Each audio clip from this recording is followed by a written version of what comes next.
President Trump gave a resounding thumbs up to the Second Amendment at the National Rifle Association, their annual meeting yesterday. It is the first NRA convention since the school shooting in Parkland, Florida. Your Second Amendment rights are under siege, but they will never, ever be under siege as long as I'm your president. It was just a little more than 2 months ago that he said this, though, about gun control.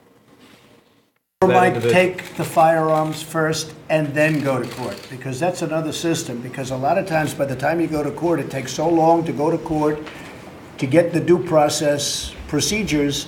I like taking the guns early, like in this crazy man's case that just took place in Florida. He had a lot of firearms. They saw everything. To go to court would have taken a long time. So you could do exactly what you're saying, but take the guns first, go through due process second. Cameron Kasky with us now, survivor of the massacre at the Marjory Stoneman Douglas High School. Thank you so much, Cameron, for being with us. We so appreciate your time. President Trump there seemed to make a complete pivot to his promise on gun laws in terms of saying, yes, take guns first, go through the due process second, but then yesterday essentially promising his loyalty to the NRA. If you could sit down with the president this morning, what would you say to him? Oh, I don't necessarily know. You see, he's a professional liar who will say anything to appease whatever crowd he's at.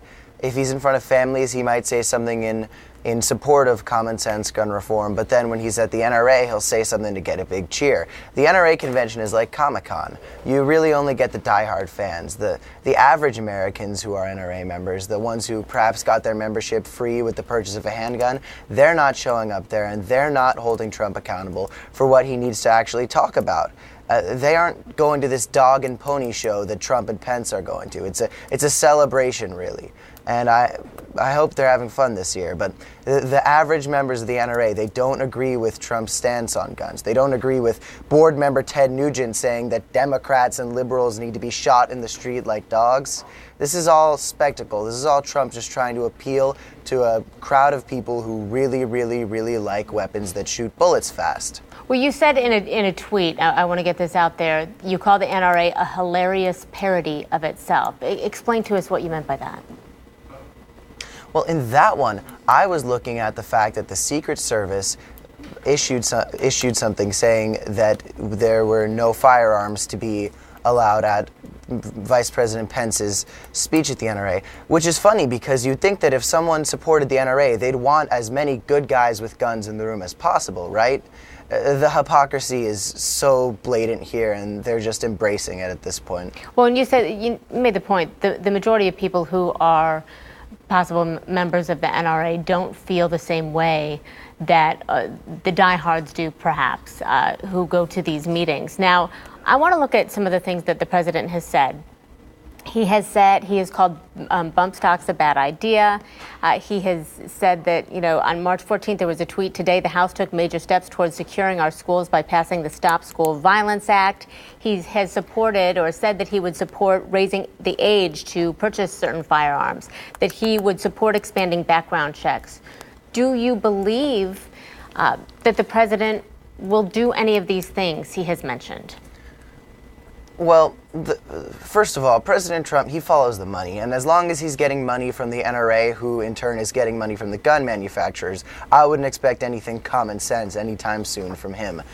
And in regards to the Stop School Violence Act, if you read it, it doesn't say the word gun once. The Stop School Violence Act was something that lawmakers who are taking money from the NRA are able to hide behind so they could say they took action after the tragedy at my school. But at the end of the day, the Stop School Violence Act is just it's a bag of hot air, really. Cameron, help people understand your perspective here. There are some people who might think you want to take their Second Amendment right away. Is that your intention? No, I'm in full support of the Second Amendment. My father has firearms inside our house. The only thing is, my father is trained. He has firearms that cannot mow down 17 people in 6 minutes. There are certain weapons that do not belong in the hands of citizens, and there are certain weapons that need to be regulated.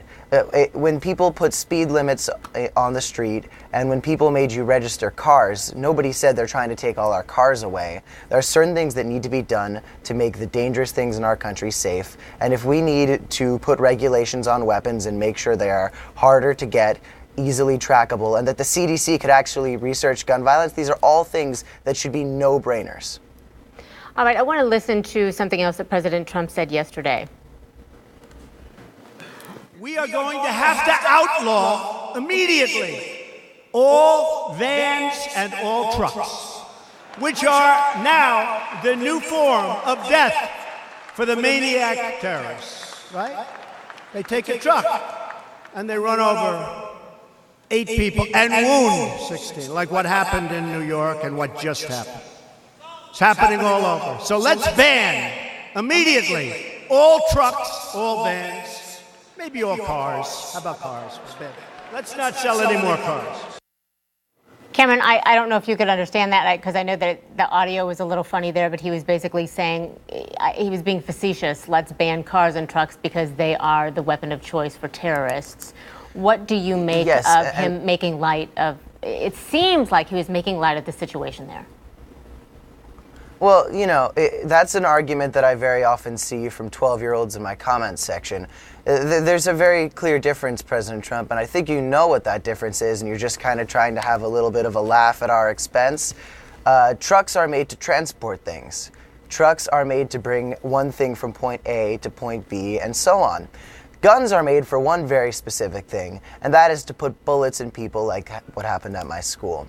So while trucks could indeed have accidents that harm a lot of people, trucks are also not made to harm people. But I shouldn't even need to say that. That's just the childish garbage you normally get from that guy while he's trying to get a laugh from a bunch of people at the NRA convention who are celebrating the weapons that killed my classmates. So Cameron, I only have a couple seconds left, but what are you doing? You know, you say your votes are what President Trump will end up listening to. What are you doing to make sure that happens? That he hears you and the people that believe your same, you know, that have your same edicts. Of course. We are working on making voting more accessible, and we are making sure that the resources for voter education and voter registration are as readily available to the people in this country as they should be. All righty. Cameron Kasky, appreciate you being here, and thank you so much for sharing your perspective. Take good care. Thank you.